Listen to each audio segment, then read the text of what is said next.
All right, what up? Today I'm going to be doing the recap for the Cardinals and the Broncos, and great game. I thought they played a really good game. There was some bad stuff like the fucking pre-snap penalties, like a bunch of false starts and all that. Again, it's not the starting O line. Had some injuries, unfortunately, too. The backup center, I forgot his name, got injured. Nick, unfortunately, he was in pain. Hopefully, he's all right. I don't know if he got back in the game. Hope he's all right. But the positives here are Troy Franklin and Pat Bryan just smoked the shit out of the Cardinals' backups. Yeah, they're backups, but my God, these two guys were fucking cooking today. And I'm so excited, man. This is an offense that doesn't have Devon Vele in it. Oh my God, it's beautiful. Um, I'm not gonna go like if this is a regular season, I'll go play by play. But yeah, we'll go stats based. Obviously, that's all that matters. Fuck how it happened. But yeah, I'll go with the Cardinals. I thought Jacoby Brissett had a good, you know, he had a good. He threw a touchdown to I have no idea who the fuck that is. Sakio to a touchdown. It was a nice dot over fucking Mari Mathis. Sucks, but I thought he did good, and then Clayton did not do good at all. He got sacked twice. He was under pressure a lot. Just wasn't consistent for them, and luckily that the Cardinals got Jacoby Brissett, or else they're fucked for the rest of the year if Kyler goes down, and if Kyler sucks. I didn't know they had DJ Dallas either. My God, Michael, like we shut down the run game. Really, they didn't do that much. I know 100 yards total, but again, a million running backs. They're not going to use that in a regular game. Um, yeah, they had 2 sacks. Papio and Jenkins combined for one, and someone else got sacked. I thought he got sacked twice. It said Clayton got sacked twice. Whatever. Anyway, for the Broncos, the better team, the winning team, Jared Stidham. Oh wait, they got sacked. I forgot. Shit, I'm an idiot. Jared Stidham, 16 for 23, 240 yards, 2 TDs. He looked great again. And what am I gonna say? You know, oh, they just showed the replay of the Franklin touchdown. His first one was more impressive because he had to go backwards in the corner of the end zone.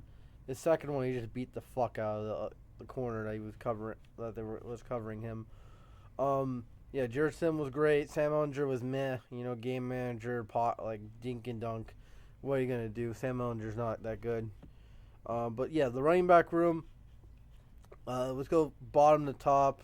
Tyler Bidet, not as big a performance as last time. He had 4 carries, only 14 yards, and you have any 2 receptions, 16 yards. So what's that? 30 yards from scrimmage. It's whatever compared to last game. Blake Watson's the man. 34 yards rushing, and that's how many receiving? 20 yards. So that's 54 yards from scrimmage. He looks solid there.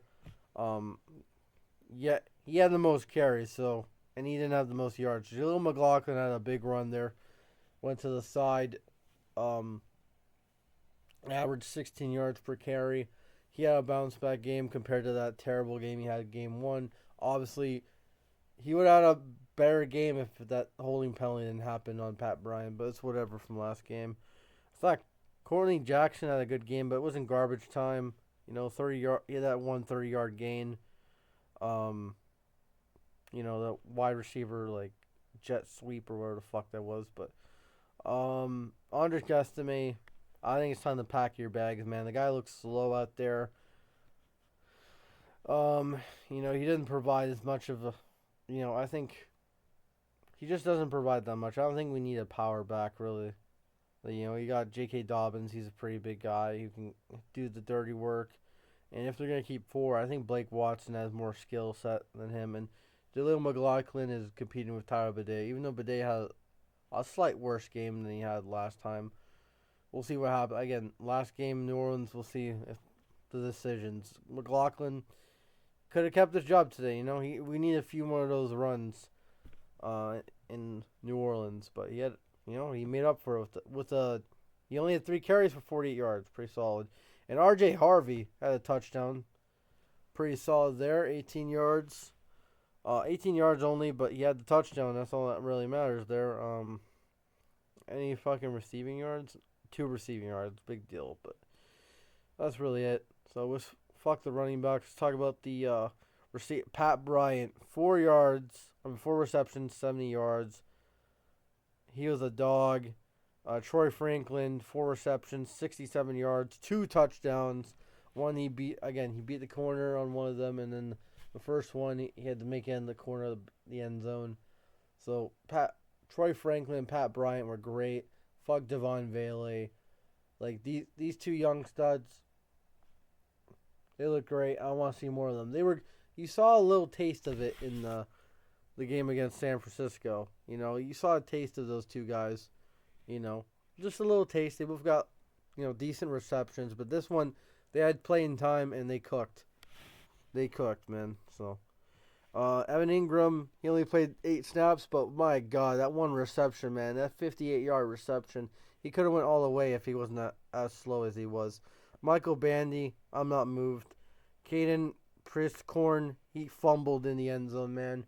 If he would have scored a touchdown, he would have had a really good game that could have easily changed the head coach's minds. But yeah, very disappointed with that fumble. Again, Courtney Jackson had a solid game, 32 yards receiving and 30 yards running. Bidet was 16. Jakeem Davis had that reception. Newton, 2 receptions, 7 yards.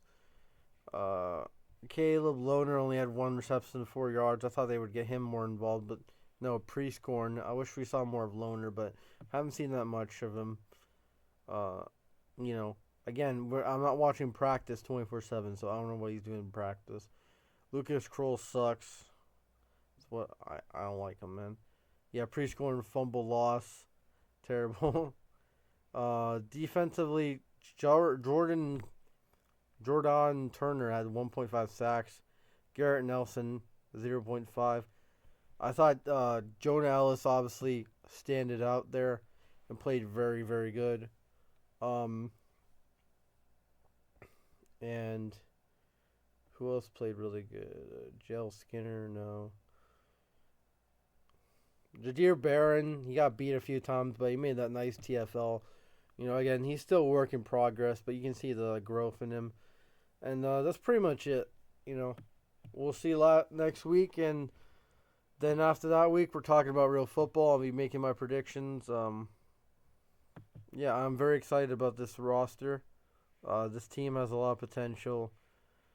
Hopefully they go deep. Again, you have to take it game by game. We got Tennessee. We can't underestimate the opponents that we're playing. Tennessee, I'm not going to say we should win. That's all I got to say there. But don't underestimate them. And New Orleans next week. Again, Stars are going to get eight snaps or whatever. Then it's going to go to the normal shit that we saw today. So, yeah, and then they'll get down to the cuts. They'll get to the cuts, and we'll know the roster by, late August. That's all I got to say, guys. Peace. Preview next week.